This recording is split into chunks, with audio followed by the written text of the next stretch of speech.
Hello everybody, the critical storm is brewing. Beautiful mind explosions of great intensity furrow in the evening side. Looks like it will be another glorious, rainy day to sit inside and host a Let's Play. I, Solon, will be your host for this evening. Let us wonder about our merriment as the cataclysm of the natural world surrounds and envelops us.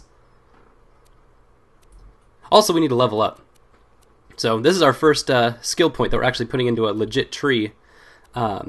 With Saxton being the commando, his choices are pretty limited to destroy, destroy, and destroy, but just different dynamics of how much they want to destroy at once versus how much they want to hold out for like a bigger fight or something. Anyways, I'm going to be taking down the gorilla tree just because the destruction of the nuke at the end of the trees, basically I'm just going off of the end of the trees because that's all I really care about. Your other choices are the nuke option, which just creates a big explosion around you when you release something, meaning that you have to be up close to your target for it to take good effect. Or the other option that I didn't choose was double sentries, so I can throw out two at once, and that just seems like a responsibility that I don't want to have to deal with. I mean, like, I've got one destructive puppy that I'm throwing out, but having two would just be too many. I feel like I would only use one most of the time on accident, just because that's how I feel. Anyways, the one I chose means that instead of having one turret, you have two on top of each other, and so you just throw out one in the middle of an area and let it rip. Which kind of is more accustomed to my playing style anyway. Throw it out, hide behind something. Something like that, I don't know. Anyways, right now we are heading to help Claptrap find his ship, which was apparently taken from him by bandits. And this big bandit that we are fighting against, which we'll see at the end of this. And so this will be a pretty long part, just because of I guess there'd be about 4 or 5 different like encounters before the big boss fight. Some of them are bigger than others. This one would be like a small one. Maybe there's 6, I don't know. It doesn't matter. Anyways, we're going to try to do this as quickly as possible, but it's not a very quick mission. So, in the meantime, last time we talked all about things kind of tangential to Borderlands the game and more about game culture. And today I want to talk about more something directly tied to the themes of the game, and literally in this case the title of the game, Borderlands. Part of one of my classes that I'm taking this quarter involves reading a book that I got to choose, and I chose one that was titled Borderlands literally because of this Let's Play. Let's be honest. I chose a book called Borderlands because I'm playing Borderlands. But I'm finding out, and this was kind of my hope in choosing it, was that it would be applicable to this Let's Play. So the book, Borderlands La Frontera, the new Mestiza, is by Gloria Anzaldua. Sorry. Spilling over my words. And is actually all about what it means to live in Borderlands. Light the fuses, bitches! I just love those jetpack rides. I mean, I think that's just the coolest looking shot in that really I've seen in the whole game, but something about it just makes me laugh every time. Probably not the profanity that Boom uses, but that's okay. It's not okay, but either way, I'll let it go. More importantly, I want to talk about Borderlands and actually read some of these passages while we destroy Boom and his brother Boom. I'm going to just read this first passage really quick. It's very early in the book, and in one of the first passages that's actually a lot of the large parts of the book are passages and poems that are in Spanish. And this part's in English for our general enjoyment.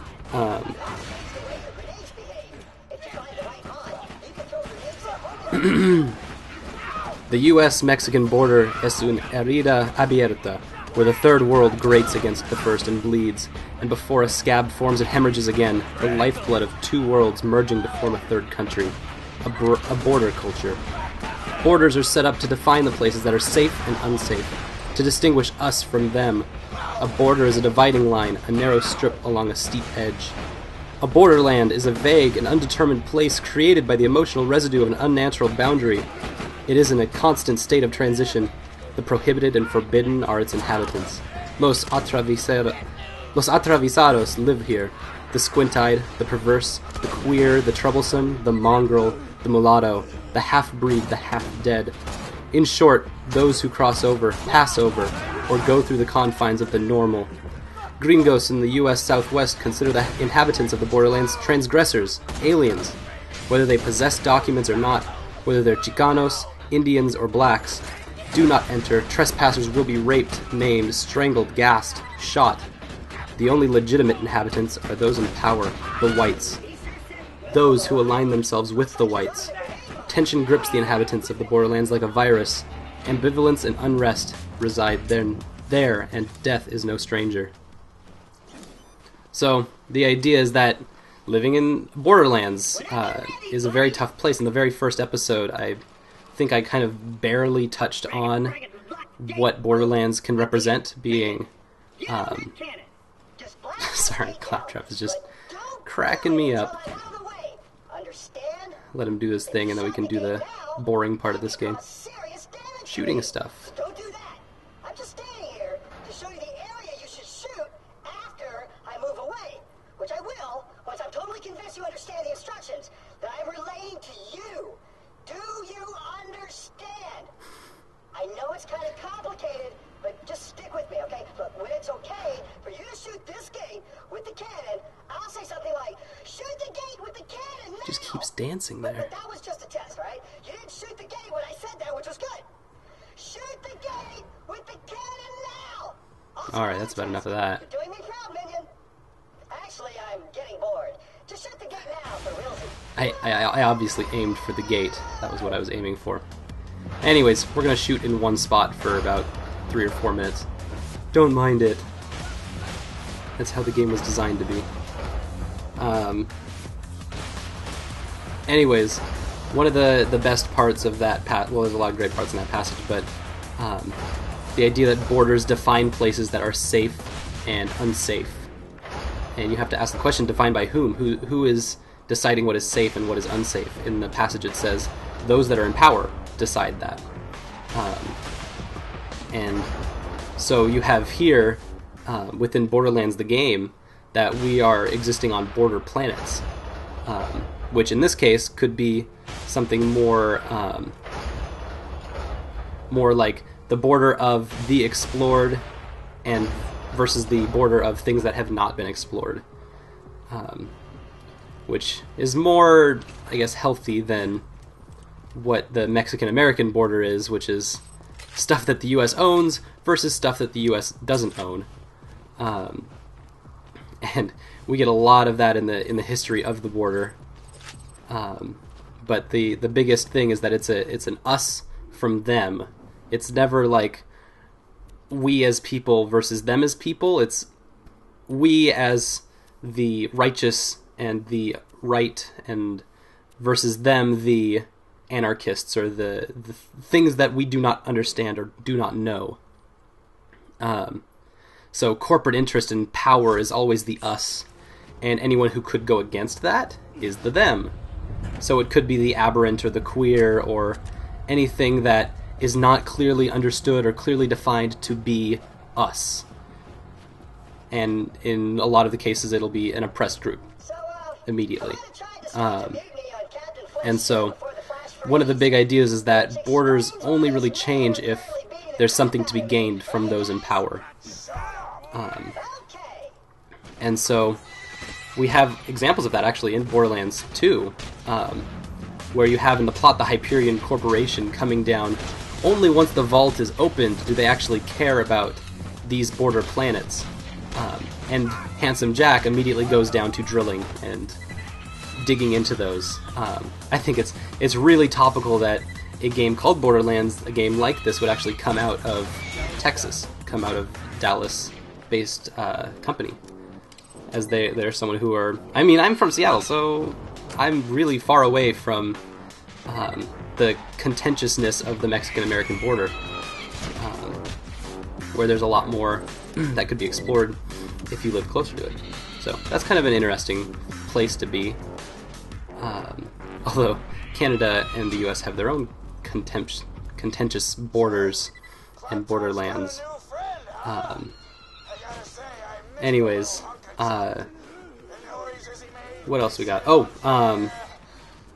in the book, like a second, a half page later, I wanted to just read another couple quotes from it that talk about the relations between Mexico and the US that kind of actually have a lot to do with what we're doing here, because there's power dynamics at play while playing Borderlands that are mostly game related and mostly about game objects, but could also be translated to a deeper thematic connection. That could be interesting. I mean, you can call me out on whatever you want, because you might just be like, well, this guy's bullshit. But I want to give this to you anyway, just to think about, just to play with. In the 1800s, Anglos migrated illegally into Texas, which was then part of Mexico, in greater and greater numbers, and gradually drove out the Tejanos, native Texans of Mexican descent, from their lands, committing all manner of atrocities against them. Their illegal invasion forced Mexico to fight a war to keep in Texas territory.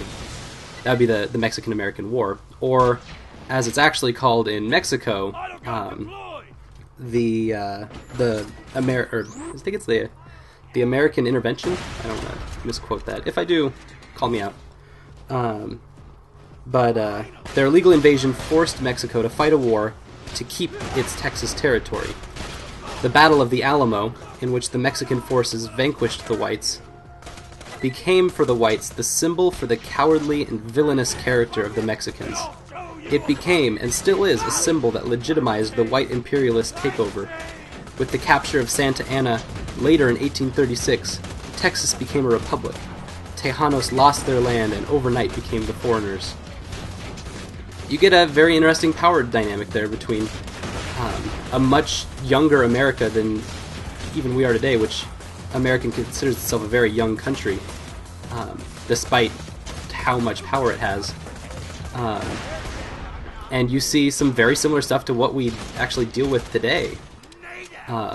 The exact moment that America can play the victims, that the person, the group, the community with the most power can apply themselves to be victimized and to take action to oppress a smaller group, they'll immediately take it. Because they have so much to gain. So once they can take the moral stance and the capitalist stance, they just do it. And that's how you get the Treaty of Guadalupe Hidalgo, which is the next part I want to bring up. With the victory of the U.S. forces over the Mexican in the U.S.-Mexican War, Los Norteamericanos pushed the Texas border down 100 miles from El Rio Nueces to El Rio Grande, which is what we have today. South Texas ceased to be part of the Mexican state of Tamaulipas. Separated from Mexico, the native Mexican Texan no longer looked toward Mexico as home. The Southwest became our homeland once more. The border fence that divides the Mexican people was born on February 2nd, 1848, with the signing of the Treaty of Guadalupe Hidalgo. That was a huge change of land. The amount of land that was annexed to America was ginormous. It left 100,000 Mexican citizens on this side, on the U.S. side, annexed by conquest along with the land. The land established by the treaty as belonging to Mexicans was soon swindled away from its owners. The treaty was never honored, and restitution to this day has never been made. Sounds like America. Our calling card is pretty direct. Oh shit. I am hope I can make this shot. Come on, just one shot. Oh, okay. Anyone else see that just go right in? Like you could just follow the fire line. You're like, yep, that was the golden shot. Alright, sorry. Anyways, a lot of the lines that we can draw parallel to Borderlands 2 is that you do have 3 different groups of people. You have the group that the main character represents, which is also a part of the group that the main character of Borderlands 1 represents, as Vault Hunters. The same with who we're going to meet in Sanctuary, or in the first game, New Haven, people who are researchers or people who are kicked out of their original homelands, and they have made Pandora, in this case, their home, not by any way of their choice, but by being kicked out or being forced into a new situation by fate, or what have you. You have the people who are here now for Borderlands 2, the Hyperion Corporation, who all of a sudden now care because there's resources that they want there. They can come down with all their power and might and change everything super easy, super fast, and they have everything to gain. But then you also have all of the people that we're currently murdering. All of the people who are the most aberrant. In this case, they're titled psychos or marauders. And it's a really weird place, because these are the people who we can attribute to be the most native here, I guess. I don't know if that's the most fair representation of them. But to an extent, they are kind of defending their land. The weird part is that you'd assume that they would be wanting to fight for this resistance that we're a part of, that we'll be seeing in Sanctuary. Meanwhile, you have all these bandits who just they're gonna fight anyone who's not their own because of how much they've been threatened. Maybe, I mean, the plot doesn't really go into it, but you can make that kind of connection. It's kind of an interesting thing to think about, giving a life to this poor killer marauder who's only level 2. He only just started. But yeah. Later in the book, there's a lot of talk, and I'm still reading it, so maybe we'll find more things to talk about later during the Let's Play, which I know you're just super excited about. I'm super excited about it. I don't care what you say. But a lot of the talk about Borderlands and the talk about what that means to be the border is mostly metaphor, because of how much borders are not necessarily a tangible or realistic thing in almost all cases. The only case would be if there was like an actual border created out of nature. So like in this case it might be space. Be that natural border between the explored and the unexplored. Or it might be a mountain that one cannot get over, but now that we have this main idea of globalization, it just completely changes and radicalizes everything. But the idea of a border as a metaphor is that it's invisible. It's not a thing that actually exists in any form in reality. And we get those kinds of borders a lot. Poor Claptrap. He's the real oppressed here. But that's okay. Because apparently my turret can just take care of business. Thank you, baby. More importantly, I'm just Claptrap's hero. But we have other borders that are represented in society, because as we understand with borders, they're things that are culturally defined. They're not defined by like people naturally as humans. There's always something greater compelling those, and you get other borders such as race or gender or sexuality, things that don't technically exist naturally.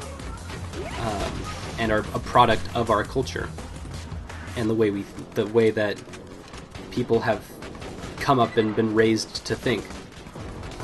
Whereas in a kind of like more perfect democratized society, things like race and gender don't exist. They don't actually need to be something that's realized. I guess to put it in a different context, it's like you are playing a game, and no matter who or what you play as, in this game you still hold a gun the same way, and you still can shoot any of the guns, and that's not something that has any investment in anything other than you being a person. And so in that respect, all people are the same. Anyways, that's kind of a much more philosophical thing. Maybe it doesn't have a place in something as simple as Borderlands, which is very simple, and I think there's some an argument to be mounted towards Borderlands not being the most complicated game. But I can still punch this gas tank. Run! Run, run, run! That was a terrible idea. Also, for some reason, Claptrap, our simple Zumbini, cannot take stairs because he is a wheel. And that's all he has for transportation. So, now I'm going to have to go out of my way to bring him up. So, I think that's really most of what I've had right now. I haven't been able to read much more of Anzaldua and her book, but it's very exciting, and I definitely recommend it as a fantastic text to learn more about what life means. Meanwhile, we're gonna save Claptrap's butt, like you have to do when Claptrap gets into trouble.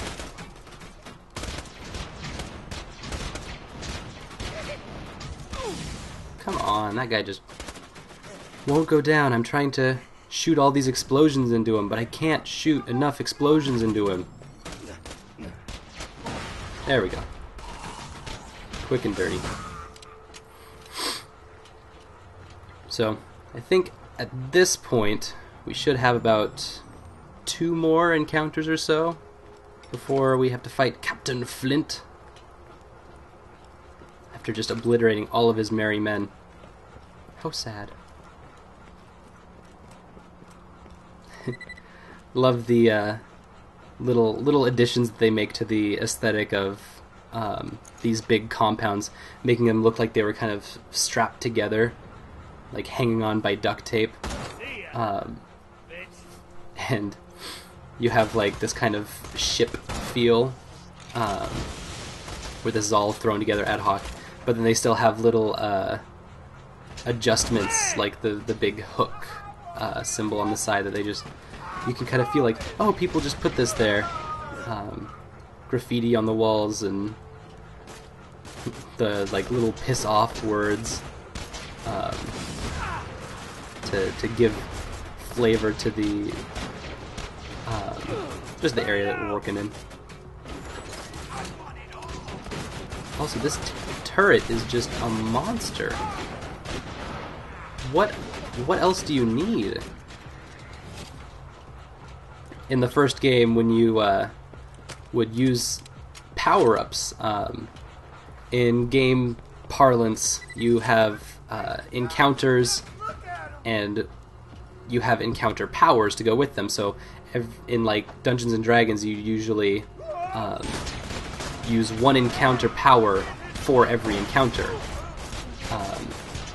And once you use that once, you can't use it anymore. And so Borderlands, because it's so tied close to that idea, a lot of the abilities that each group gets... Oh, God. Oh, come on. I'm stuck on this ledge and I can't get around it. Well, that looks like that'll be the end of me. Can't get around the wall in time. Crap. Oh, well. I'll have to run up the stairs again. That's always stupid. Anyways, you have like the turret or the ninja guy's sword, invisible sword dance thing he does. And these kinds of things were originally like encounter powers, where you get into one fight, you use it once, and then it'll have to recharge over time. Man, we got ported way back here. But the turret and like all of these abilities respawn so quickly that you can just use them over and over and over. Or the duration of how long they're used can be extended to very long periods of time, like the Gunzerker's dual wielding ability.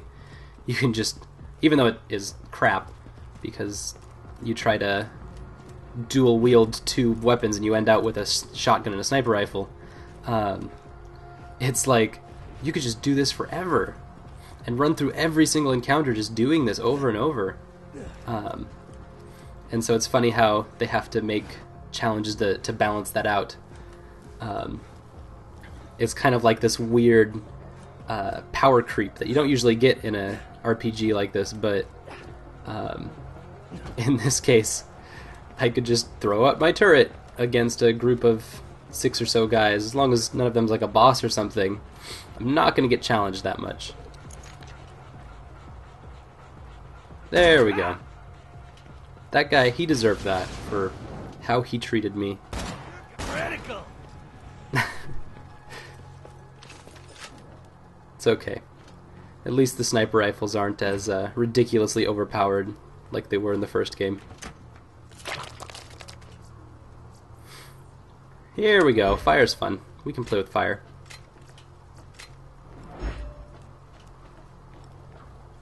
Okay, so we should now be at the top, which means we'll have one last encounter to play with. Man. I accidentally made a really long episode, and I accidentally don't have the critical content to follow through with it, and so it'll just be an ad hoc Let's Play. You know, like a Let's Play. Oh god, Let's Plays. It's funny because it's like, that's the business I'm in, but it's also something I'm really critical against. I've seen a lot of posts online against the usefulness of Let's Plays and what they mean, but you get such a deep like dive into the game when you do a Let's Play, and you don't really get that any other way other than just playing through the entire piece. Why is Claptrap dancing while everything burns around him? I guess that kind of answers itself. That was a dumb question. Turn up the heat. It's a Disco Inferno. So this is the most interesting boss fight in pretty much the entire game. He stands on a big platform, and a bunch of guys spawn out around him. So it's exactly like the last fight. The only difference is that he'll jump down and fire, throw grenades everywhere, and everything will set on fire. So it's exactly like the Boom Boom fight that we just did 15 minutes ago. See? There he goes. He jumped down. He's doing the whole fire dance thing. Fire armor, that's new. That's a new toy, and I like that. But, I mean, with the space that we have, like, for the design of this encounter, where we're on a slightly tilted ship, I feel like there's more that could have been done. Because this poor guy is about to go down to my turret. Look at that! It's over! That was like a minute. This poor turret. Oh, there's still a lot of guys left. Gotta clean them up real quick. Crap, on fire.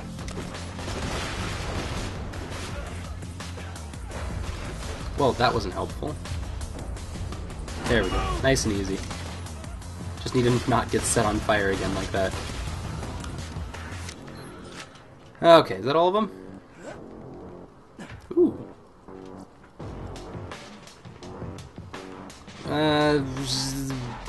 There's so many numbers.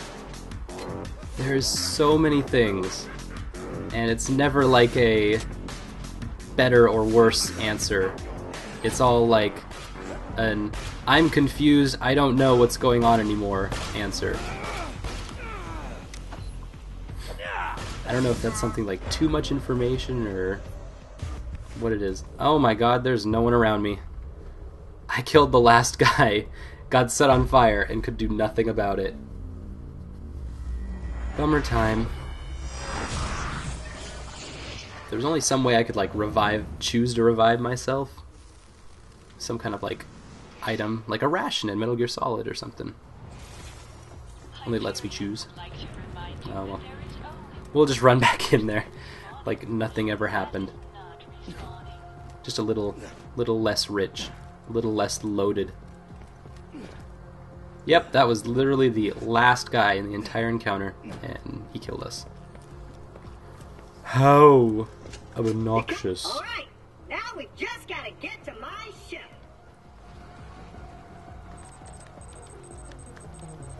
Nice, so we get our big loot room in here. I don't think I actually noticed the map until just now, or the dartboard with the person on it. But apparently there'd be dragons there. Oh crap, my HDMI cable just popped out. Sorry guys, this is gonna... yeah, blacked out for a second. Alright, just had a hard partying night last night, and so blacking out all the time. Because that's what happens, right? That is what happens. Alright, off to the ship. And then, we get to go to Sanctuary the next episode. And who doesn't love that? Because until now, we haven't actually been playing the game. It's been like a introduction training tutorial. There she is, me mighty vessel. Lower her into the water, you salty dog.